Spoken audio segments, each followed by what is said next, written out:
un podcast de Cooperativa.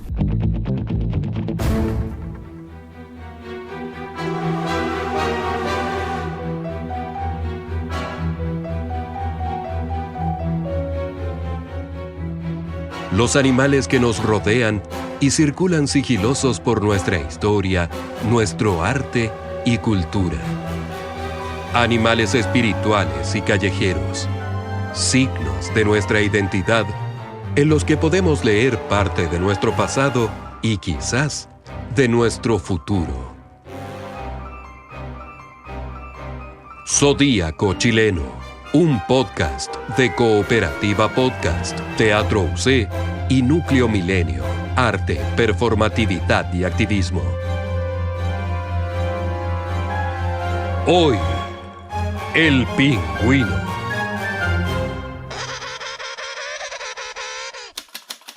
Los pingüinos son una familia de aves acuáticas, Sphenicidae, que viven casi exclusivamente en el hemisferio sur. De las 18 especies reconocidas, 9 están presentes en territorio chileno. Todas ellas están haciendo frente al cambio climático que las está afectando en términos poblacionales, de temperatura o disponibilidad de alimentos. En Chile existen 9 especies de pingüino, tanto en territorio continental como en Antártica. En Chile continental se encuentran principalmente los pingüinos de Magallanes y penacho amarillo. La bienvenida es a un nuevo signo, a una nueva propuesta para el zodíaco chileno, y este es un signo que queremos mucho, que ha encontrado su espacio en la historia, en la literatura, en la idiosincrasia nacional: pingüinos. Y con el signo pingüinos comenzamos la conversación en este podcast, que es una presentación del Teatro UC y el Núcleo Milenio, Arte, Performatividad y Activismo y Cooperativa Podcast. Me acompañan, como siempre, en este camino, en esta aventura, Cristiano Paso, profesor de literatura y director alterno del Núcleo MAPA. ¿Cómo estás, Cristian? Muy bien, Paula. Muchas gracias por la invitación de hoy. Fuiste pingüino, orgulloso pingüino. Orgulloso pingüino, y como me gusta la católica, mis enemigos me molestan diciendo que soy pecho frío, pero hoy día demostraremos que nada más distante de la verdad que la frialdad de un pingüino. ¿Y pecho frío viene de pingüino? Bueno, o vale para cualquier ave helada. No, se nos decía a los de la católica pecho frío porque usualmente se nos estigmatizaba por arrugar en momentos difíciles en un lejano pasado. Entonces, claro, como los pingüinos la gente los ve retratados al lado de témpano, de ahí venía el mote y el sobrenombre, pero que la evidencia reciente y los resultados han echado por tierra. Ok. Y Andrés Kalamsky, dramaturgo, doctor en historia, pingüino como el que más, ¿o no? Claro, yo me he visto muy formal y camino con pasos cortitos. Estoy pensando si el pingüino de uniforme, que ha quedado tan postergado por la pandemia, ¿no? Donde ya no van los niños y las niñas de pingüinismo, se va a recuperar, porque hay quienes hablan de terminar con el uniforme chileno, ¿no? ¿Creen que van a regresar? Va a regresar probablemente, pero el uniforme es de esas cosas que cambió de signo. Nosotros que hablamos de signo, el uniforme cambió de signo porque surgió en un Chile con una fuertísima estratificación social. Entonces, un Chile de gente sin zapatos, sin recambio de ropa. Y entonces el uniforme surgió como un intento de igualar socialmente. Pero muy rápido la gente, porque yo estoy en un día de la gente es mala. Muy rápido, como la gente es mala, usó este sistema de igualación para hacerlo de distinción. Y entonces aparecieron uniformes por colegio. Y entonces se hacía la distinción terrible entre las niñas con jumper y las niñas con faldita plisá. Y entonces cada vez que un colegio podía acceder del jumper a la faldita plisá, eso hacía una diferencia. Y entonces ahora que vivimos en un mundo de exceso de ropa, y ese exceso de ropa que pone en peligro a los pingüinos, ya volveremos a eso, lo que se usa del uniforme se lo usa para hacer distinciones, y eso no va a desaparecer tan fácil. Pero es interesante porque tienes razón. Hoy la ropa en general es mucho menos cara, más abundante al punto de que es un riesgo ambiental, digamos, lo abundante que es. Y por lo tanto no es como un buen identificador de ingresos, si eso es lo que tú quieres hacer. Pero también al mismo tiempo como que le da menos sentido al uniforme. Quizás hoy es más democrático que cada uno vaya con lo que quiera. Pero en fin, ya vamos a hablar de esos pingüinos, de pingüinos estudiantiles, vamos a hablar de pingüinos en todas sus variantes, pero partamos con la literatura. Cristiano Paso, tú traes siempre estas historias que a mí por lo menos me fascinan y me enseñan. Yo he aprendido muchísimo de literatura con ustedes, quiero aprovechar de reconocer. Y me he entretenido mucho además recordando algunas lecturas. El pingüino, ¿dónde está, Cristiano Paso? Mira, de hecho, primero quería decir una cosa, que nosotros también hemos aprendido montones y no es un lugar común, porque lo que hemos venido haciendo, de algún modo, es releer textos que ya conocíamos, pero fijándonos en actores secundarios, que son los animales y en este caso los pingüinos. Uno bien Muy grande, porque además Estudiantes Secundarios es un gran documental sobre pingüinos. Absolutamente. O antecedentes de la Revolución Pingüina. Todo calza y al final vamos a cerrar con ellos, así es que sí, tendrán su sentido homenaje. Sí, pero tienes razón, estamos viendo en estas lecturas los personajes secundarios, que muchas veces son estos animales. Nuestros extras predilectos son los animales, el elenco de Zodíaco chileno. Y exacto. Hoy día que nos toca el pingüino, una cuestión que es bien fascinante es que bien podríamos decir que la historia del pingüino y su nombre es una historia de malos entendidos, de nombrar por error. Si nos vamos a revisar la historia de nuestros tempranos documentos escritos, es decir, los que fueron dejando navegantes en los años de conquistas y sanguinarios procesos de colonización, nos vamos a dar cuenta que desde, no sé, Magallanes, Jofre de Loaiza, Alcazaba, Francis Drake, Sarmiento de Gamboa, Cavendish, Jules Largo, etc., comparten el que cada vez que pasaron por los mares australes no supieron cómo describir y cómo nombrar a estas aves tan curiosas que son los pingüinos.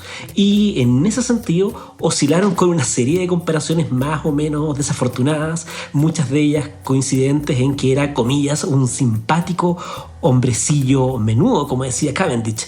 Y para colmo de males, los navegantes nórdicos lo terminaron denominando pingüino, básicamente porque empezaron a emplear una expresión de origen galés que era penguin, es decir, raíz pen, cabeza, guin, blanca, y le pusieron ese nombre a estos pajarillos porque los encontraron idénticos a sus pares de los mares del norte, los álcidos, pero los que estaban acá eran cosas muy distintas. Se parecían, pero no eran lo mismo. Y ese malentendido original creo que nos permite hablar de que el pingüino es probablemente de los animales de nuestro zodiaco el que abre la puerta para hablar de justamente la distancia que hay entre la lengua que hablamos, con la que nombramos las cosas, y ese mundo que se nos escapa por todos lados. De algún modo, el pingüino nos enfrenta al dilema de querer ser la copia feliz del Edén y de los nombres que no son del todo precisos. Oye, los álcidos son bien simpáticos también de cara. A mí me caen súper bien, me gustan harto.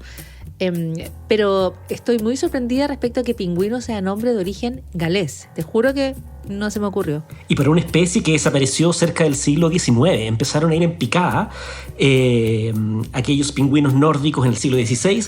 En el XIX solo quedaban en Islandia y terminaron por desaparecer. Y nosotros seguimos ocupando el nombre con nuestras avecillas sureñas. Ya, cabecita blanca entonces es el nombre o la traducción más o menos aproximada para este pingüino. O sea, parte con el nombre equivocado. Kalevsky, el pingüino tiene una identidad, tiene varias identidades el pingüino, ¿no? Es como encantador y al mismo tiempo heroico, ¿no es cierto? La imagen del documental de los pingüinos nos dejó para siempre, por lo menos para mí me dejó esta idea de que el pingüino era cosa seria. Cuestión que no ha sido siempre así, no siempre se lo ha visto así. Yo pensé que me ibas a decir, Kalevsky, opciones. Que es un grupo de pingüinos. Exactamente, Sí. y Cobal, que es el más ingenioso de los pingüinos, tienes razón. Lo cual me deja a mí como el jefe de los pingüinos, que me encanta además. Que delira un poco, hay que decirlo. Me encanta porque es delirante, autoritario y como es tierno también con su grupo, es fiel. Es verdad, sí. Los pingüinos tienen una característica bien curiosa, y es que son, en un cierto sentido, un animal que vive en lugares muy extremos. Porque son estos animales del polo sur, del hemisferio sur. Son animales que viven en condiciones, claro, en la Antártida, pero también uno los puede encontrar en la costa desértica del norte de Chile. Y claro, son estos animales que viven en condiciones bien adversas y a los que se cazó con bastante poca piedad, porque como describía Cristian bastante bien, a los corsarios, que son que eran piratas con oficina, digamos, y a los piratas y a los cronistas que andaban con toda esta gente, se abastecían de pingüino, que hay que decirlo, no es una carne muy sabrosa. Si uno puede elegir, no elegiría la carne de pingüino. Y con huevos de pingüino, que digamos, si uno tiene acceso a huevos de distintas aves para servirse, para hacerse una colación, uno podría dejar pasar los huevos de pingüino. Son un animal más bien de ese mismo mundo aguerrido, un mundo más bien masculino y de escasez. Es verdad que gente del pueblo Cahuéscar, por ejemplo, en lo que ahora es Chile, Argentina, cazaban también pingüinos, pero vinculado también a la escasez. No es un animal que uno se vaya a comer tanto por gusto. Y entonces viven en este mundo, pero al mismo tiempo el pingüino tiene un reverso, que es un animal producto de las revoluciones industriales, completamente imaginario, uno diría disneyficado. Es un animal súper inocente. Entonces, por ejemplo, si tú has visto alguna vez un pingüino con el pico abierto, puedes ver que tiene dentadura adentro y tiene una lengua como cerrada, no como que sea abierta o cerrada, sino con dientecitos. Son bien brutales, los pingüinos pueden ser muy violentos, pero la versión que ha creado la revolución industrial es una versión completamente inocente y vinculada solo al frío, al punto de volverlo aterritorial. Y todos tenemos en la cabeza a este pingüino que anda con un oso polar cuando son de hemisferios opuestos, ¿sí? Nunca se van a encontrar.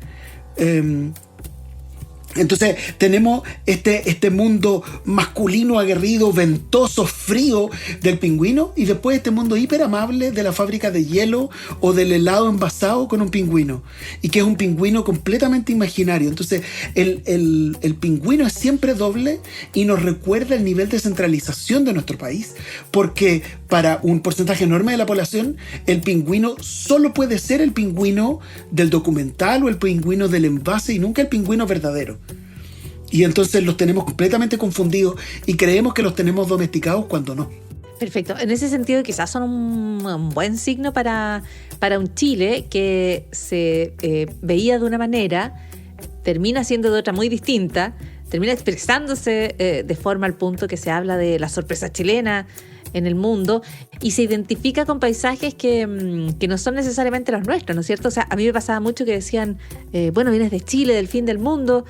Y yo no me siento como del fin del mundo, no sé, o sea, vivo en una ciudad grande, tampoco es que como esta idea de que estamos entre la cordillera y el mar, que es cierta, pero no se vive quizás con el nivel de extrema, con esa versión extrema que se imagina a veces desde fuera, cuando se nos ve desde lejos, tal como se veía desde lejos a los pingüinos. Los invito a hacer una pausa con la lectura de Francisco Coloane, un extracto de Cabo de Hornos, un escritor que describe el sur como nadie, en la voz de nuestra actriz invitada para este capítulo, que es Mariana Muñoz. La alta roca se cortaba en una línea pareja inclinada hacia el mar. La sombra de su cumbre saliente rodeaba una zona de claridad en las aguas. Hubiera semejado un trozo de un mundo extraño, muerto, si en las pequeñísimas grietas, como escalones formados por capricho natural, millares de pájaros no estuvieran constantemente apiñados. Balconeaban, cual habitantes de un curioso rascacielos, cuervos de mar, patos liles, caiquenes blancos, trailes, albatros, gaviotas y palomas del cabo. Un orden admirable guardaba esa pajarera que le había dado el nombre a la isla. En la parte de abajo, los pingüinos se aglomeraban con sus pechos de nieve y con su estúpida gravedad. Seguían arriba los cuervos y patos liles con sus pasuaterías de mirones, escandalizándose por todo. En la parte alta, saliendo y llegando como a determinadas expediciones, las gaviotas y albatros ponían sus notas de lontananza. De vez en cuando, un picotazo en la riña lanzaba al espacio a un cuervo que sostenía la caída con las alas, Otro llegaba en vuelo recto dispuesto a abrirse un lugar y se armaba un tumulto de alas, picos y graznidos. Donde hay gaviotas, hay lobos, y donde hay lobos, pescados, había dicho el forastero. La corriente que se estrecha en esa parte y la ensenada guarecida y profunda de la Pajarera eran la vía central del tráfico incesante de los habitantes del mar. Así, la eterna lucha aparecía del fondo del mar cuando un lobo sacaba de un estirón el redondo cogote fuera de la superficie, mordiendo un róbalo que se retorcía como un brazo blanco y espejeante. Era un espectáculo escultórico del mar. La piel del lobo reluciente y oscura, el cuello dilatado en formas vigorosas, las fauces de perro y de hombre con sus bigotes destilantes, cual trozos de cristal, apretando la cola del pez que se enroscaba y abofeteaba las quijadas ansiosas de la bestia. Más allá, en pequeños grupos, con sus cuerpos esbeltos de delfines, nadaban a saltos y en parejas los lobos finos de 2 pelos. Los 3 cazadores, embarcados en la pequeña chalana, se acercaron a la hendidura oculta por la cortina de líquenes y enredaderas. Cristiano Paso, ahí estaba la lectura de Coloane, como contrasta al pingüino con los animales vecinos, como habla además de este mundo tan vibrante, tan en pugna, en lucha, es todo distinto a la idea como gélida, como un poco fría o congelada que podemos tener del sur. Son bien tramposos los pingüinos, podríamos decir, porque así como Andrés nos contaba que desde la Revolución Industrial en adelante hemos producido imágenes cuasi naif de los pingüinos nos han devuelto la mano. ¿De qué manera? Haciendo que cada vez que los vemos en su hábitat natural, cada vez que los empezamos a mirar de cerca, parece que nos quedamos sin palabras y no los podemos describir de manera plena. Eso no lo digo yo ni obedece a mi torpeza lingüística, sino que cuando uno mira la manera en que nuestras grandes autoras y autores se han referido al pingüino, da la impresión de que se quedan sin palabras y tienen que reinventarse un léxico para poder describirlo.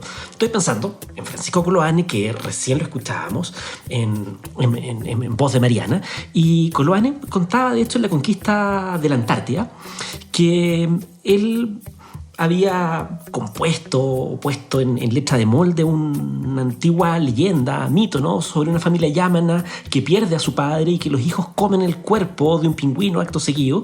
Y Coloane contaba cómo su amiga Virginia Vidal le advierte que esta escena que él recreaba, ¿no?, de los hijos comiendo el pingüino tras la muerte del padre, tenía un carácter casi eucarístico.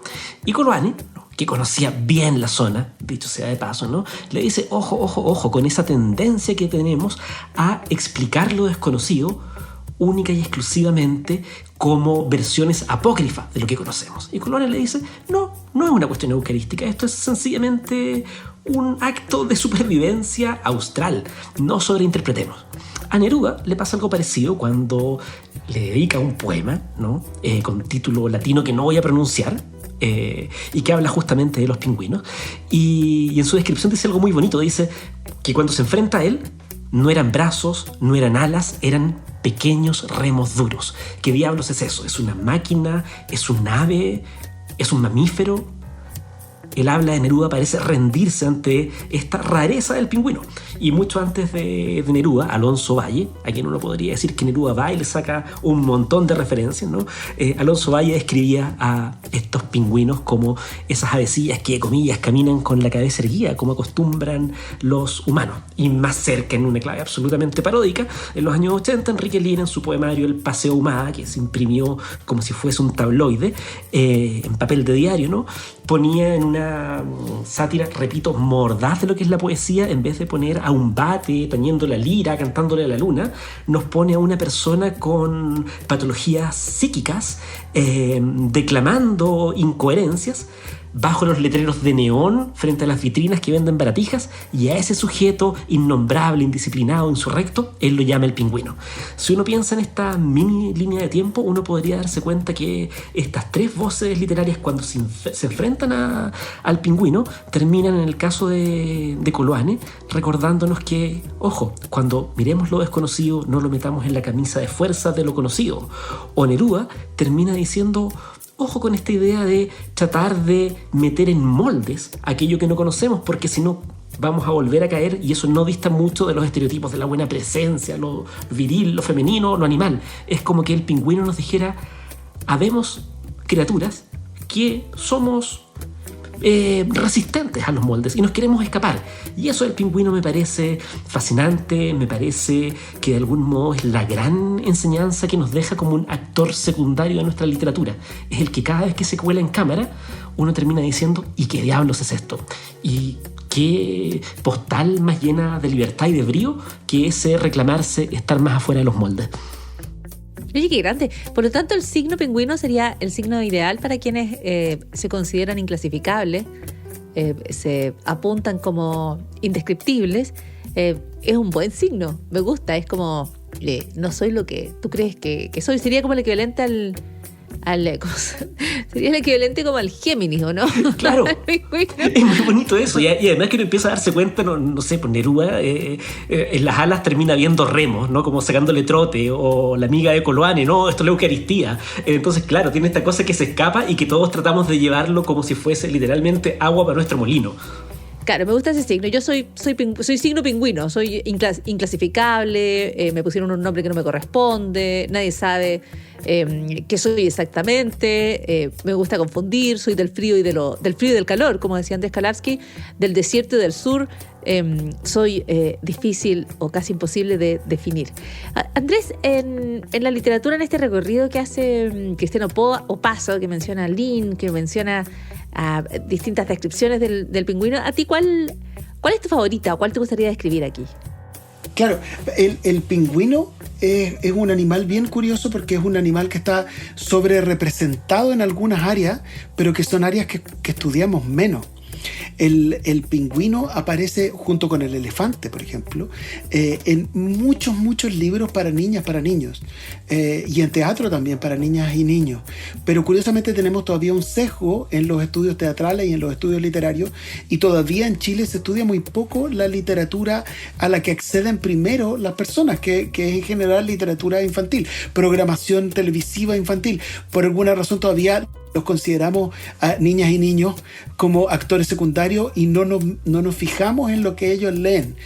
Pero tiene un enorme impacto porque, por ejemplo, el descubrimiento de los comportamientos de crianza entre los pingüinos y saber que son los machos los que en estas especies tan antropomórficas cuidan de los huevos, hizo inmediatamente a los creadores de libros infantiles pensar en cómo hablar de las labores de cuidado y su relación con el género. El descubrimiento de que hay parejas homosexuales de pingüinos hizo rápidamente a los artistas reflexionar sobre cómo normalizamos las distintas distribuciones que tienen los afectos. Pero curiosamente eso lo estudiamos menos en Chile. Y de las cosas que se nos desvanecen en el aire, a mí me gusta harto una obra de teatro, y las obras de teatro en Chile se conservan muy poco y muy mal. Una obra de teatro del año 2006 y que ya no se puede encontrar en ninguna parte, que se llamaba Padre, que fue el cierre de una trilogía del Teatro La Provincia que dirigía Rodrigo Pérez. Y en esa obra, dedicada a la figura del padre, que mezclaba textos de distinta naturaleza y combinaba la historia de la dictadura con reflexiones sobre la Alemania democrática, aparecía entre medio una historia de un pingüino en la feria. Y un pingüino que era mascota del casero de la feria. Y era una historia de Punta Arenas. Y entonces había un pingüino que era perpetuamente nostálgico, perpetuamente separado, perpetuamente en un reino como de una infancia a la que no podíamos acceder de nuevo. Y a mí me parecía esta idea como de la pérdida del pingüino, como que crecer era perder el pingüino, me parecía una imagen muy poderosa. Y me parece lamentable que no podamos en Chile conservar mejor estas imágenes que nuestros artistas nos entregan para seguirlas pensando. Vamos a seguir pensando, y precisamente con un texto de Marta Brunet, nuestra segunda mujer que ganó un Premio Nacional de Literatura en nuestra historia, después de Gabriela Mistral. Esto se llama Una historia con pingüinos. La voz es de la actriz Mariana Muñoz.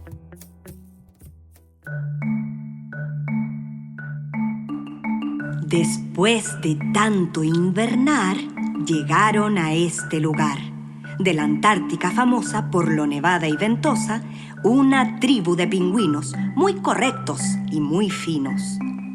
Como ya era primavera, relumbraba la ribera, con un sol resplandeciente y suaves brisas de oriente. Los pingüinos, ya cansados como estaban entrenados, hicieron los nidos suyos con piedras y cochayuyos. Mamá pingüino probaba el charquicán como estaba. Papá pingüino traía su pesca de la bahía. Cada pingüino chiquitito corre moviendo el rabito. Solo el menor ha llorado diciendo quiero un helado. Todos terminan la cena con la guatita bien llena. A los mayores pichones dice el papá estas razones. Hijos míos, ya estáis hechos, unos pingüinos derechos. Y el momento ya ha venido en que formaréis vuestro nido, que nuestra ley determina un pingüino, una pingüino. Búsquese pues cada cual una pingüino cabal. Se van un tanto mohínos los mocetones pingüinos. Uno con aire muy fiero fue haciéndose el pendenciero. Al verlo tan maceteado, todos se le hacen a un lado. El otro, que era muy dije, se daba facha de pije. Los pingüinos lo admiran y las pingüinos suspiran. Andaba alegre y jovial, muy de florecita al ojal. De pronto, sin saber cuándo, se encontró escuchando un bando. Redobló el tamborilero y dijo así el pregonero: manda el gran rey de Pingüinia que todos anden en línea y ni un soltero ha de haber en edad de merecer. Pingüinito se espabila y forma en primera fila. Pingüinillo que la vio, ante ella se paseó. Contoneándose estaba una piedrita muy blanca, pero la muy consentida se hizo la desentendida. A sus plantas con afán trajo otra azul el galán. Pingüinito rabitiesa siguió haciéndose la lesa, hasta que ya harto el pingüino tomó otro camino. Vio a Pingüinillo preciosa que lo miraba amorosa. Como prenda de su amor buscó piedras de color y una roja vio brillar a la orillita del mar. Pingüinillo ruborosa dice que será su esposa. Se van en un periquete muy contentos del crécete. Ya están re bien instalados junto a los demás casados. En su lindo nido nuevo, Pingüinillo puso un huevo. No les digo lo dichoso que son hoy ambos esposos, Pingüinillo y Pingüinillo, con su pichón que es muy pillo. Al pingüino maceteado, por soltero ha condenado a que se vaya muy solo a buscar camorra al polo. Ahí estaba la historia con pingüinos, ahí estaba la historia escrita por Marta Brunet, una de nuestras escritoras con mejores fotos, permíteme el apunte, quizás frívolo, pero... Es súper importante tener buenas fotos. Tiene grandes fotos Marta Brunet. Hay varios motivos, creo yo, para instalar al pingüino como parte del zodíaco chileno. Me parece que hay personas a las cuales yo distingo ya, desde ya, con esas características pingüinísticas que aquí se han relatado y descrito también. Pero creo que deberíamos volver a los pingüinos internacionales, a los pingüinos que hicieron titulares en Chile y en el mundo y que impulsaron un proceso de cambio que luego sería tanto más grande, tanto más profundo que aquel que ellos ya habían pedido en la educación, ¿no es cierto? Una palabra para las y los estudiantes del movimiento pingüino chileno. Cristiano Paso. ¿Sabes qué? Quería partir esta, llamémosla reflexión, por todo lo grandilocuente, con una frase de Ramón Grifero, nuestro Premio Nacional de Artes de la Representación de Escénicas, que no me paró de dar vuelta toda esta semana en que sabía que estábamos invitados a conversar sobre el pingüino. Ramón Grifero decía que en la lucha el mayor arte es el ingenio de la ocupación callejera. Y eso me pareció fascinante, ¿no? Esa idea de entender que en circunstancias difíciles el verdadero arte es el que te ayuda a ocupar la calle. Y de de eso, vaya que saben los pingüinos, como un modelo de ocupación, por su carácter indefinido, inaprensible, no binario, si se quiere. Y esa historia de ocupación callejera creo que nos permite irnos de tesis, es decir, algo así como que los pingüinos en este último tercio del siglo XX y comienzos del XXI se han transformado en el blasón predilecto de aquellas personas que caminan pateando piedras. Porque, claro, uno piensa en Turquía, en las revueltas de junio del 2013, y mientras la gente estaba en la calle dando la vida por conseguir reivindicaciones en sus derechos, la televisión local transmitía un documental de pingüinos.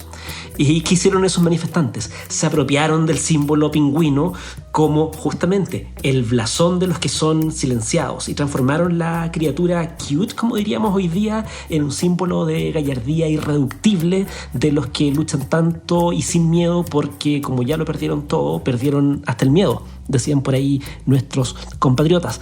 En ese sentido, claro, cuando nosotros pensamos nuestras revueltas recientes desde el arte, que es lo que quizá conocemos más de cerca, nos vamos a dar cuenta cómo el pingüino es un ícono clave. Nombramos títulos al pasar, no sé, desde el meme del pingüino con mochila y pancarta hasta el cómic de Juan Vázquez, Revolución de los Pingüinos, el documental de Jaime Díaz Lavanchi, La Revolución de los Pingüinos, La Isla de los Pingüinos, la película de Guille Sorens, y podríamos seguir enumerando hitos y por supuesto también aquellos que hablan de estos actores secundarios, ¿no? Como el documental, que si la memoria no me falla debe ser de por ahí del 2006 de Pachi Bustos, por ejemplo. Esta idea del pingüino en Chile como representación de la insurrección escolar que poco a poco va sumando entre sus causas justamente el no atenerse a las convenciones de género, de clase, etc. Yo me atrevería a decir que no solo viene del uniforme, ¿no? Que es lo que vemos más latentemente, del uniforme criollo, sino que de algún modo, quizás sin querer queriendo, le hace un guiño a Vasco da Gama. ¿En qué sentido? Vasco da Gama. ¿En cuál sentido? Ya, dale. Yo sé que Vasco da Gama, que puede tener que ver, y por qué estamos volviendo al principio del programa. No es que se me hayan cruzado los apuntes. Es que Vasco da Gama, cuando vio a los pingüinos, ustedes se acuerdan que nosotros decíamos que no sabían qué nombre ponerles, porque ¿qué es esto? ¿Es un pájaro? ¿Es un avión? ¿Qué? Y Vasco da Gama hablaba de que el pingüino era un niño bobo.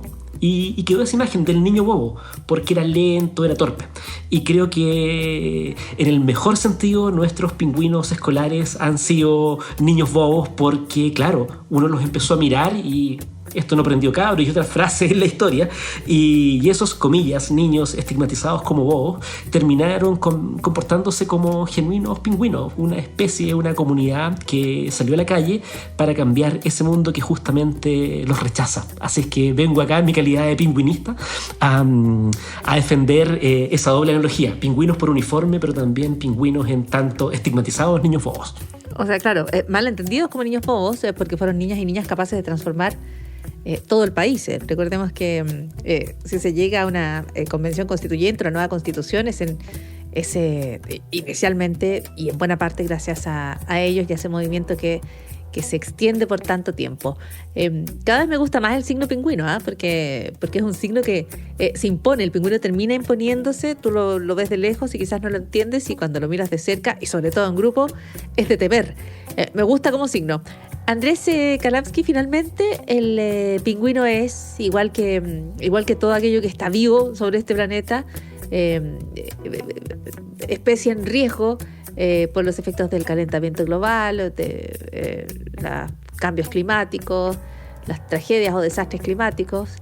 ¿De qué manera? Nosotros hemos dicho en esta, así bien livianamente, porque nos gusta provocar a las pobres biólogas y biólogos que se desviven por hacer ciencia en nuestro país, para más INRI, como dicen por ahí. Nosotros vamos y decimos pingüino. Pingüinos son 18 especies por lo menos, y hay 9 que dan vueltas por lo que nosotros llamaríamos el territorio nacional.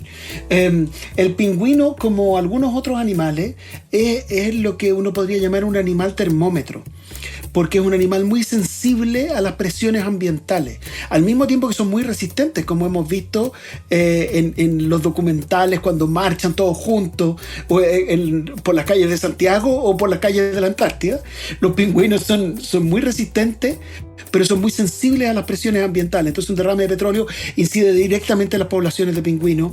Una acidificación del océano cambia rápidamente las poblaciones de peces disponibles, incide directamente en las poblaciones de pingüinos. Entonces el bienestar de los pingüinos nos permite saber el bienestar del planeta, digamos, del ecosistema. Y este no es un momento de bienestar del ecosistema. Entonces los pingüinos son especies fuertemente amenazadas porque viven en zonas muy extremas, sobreviven con recursos muy escasos. Son nichos, digamos, en donde hay poco margen para moverse.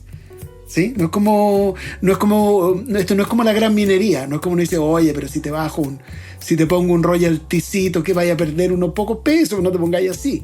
Ya, no. El pingüino, si tú le quitáis su anchoa, lo va a pasar realmente mal, va a pasar hambre. Entonces, lo que a mí me parece súper interesante es que, claro, nosotros, igual que con nuestras niñas y niños, con las colegialas, los colegiales, hemos dado por sentado que están ahí. Son parte del paisaje los pingüinos. Y pensamos que son de goma, como decía la canción de Serrat. ¿Sí? Nos parece que son de goma y que podemos hacer cualquier cosa y se las van a aguantar. Y parece que no. Parece que hay que tratarlos con más cuidado. Parece que hay que ir a mirarlos y que hay que hacer cosas antes de que se nos acaben. Antes de que se nos acaben y antes de que se nos enojen. Andrés Kalapski, Cristiano Paso, preciosa defensa para el pingüino como signo de este zodiaco chileno. Rápidamente, a partir de esta descripción, ¿conocen algún pingüino? ¿Conocen a pingüina? ¿Conocen gente bajo el signo del pingüino? Sí. Indescriptible, enojones, eventualmente. Lo tengo. Sí, yo creo que es un buen signo para cuando uno dice, oye, ¿qué signo es este? Esa gente que uno cree que la tiene súper, súper explicada. Y de repente dice, oye, ¿de dónde salió con esto? Esa pingüina. Ok. Muchísimas gracias, Cristiano Paso. Hasta la próxima. Hasta la próxima, Paula. Muchísimas gracias, Andrés Kalapski. Chabela. Y por supuesto los agradecimientos para Braulio Martínez y Marco Díaz, que han estado en la grabación y el registro de este signo pingüino para Zodíaco chileno, y a la actriz Mariana Muñoz, que ha estado en las voces para las lecturas de Francisco Coloane y Marta Brunet. Y hasta la próxima.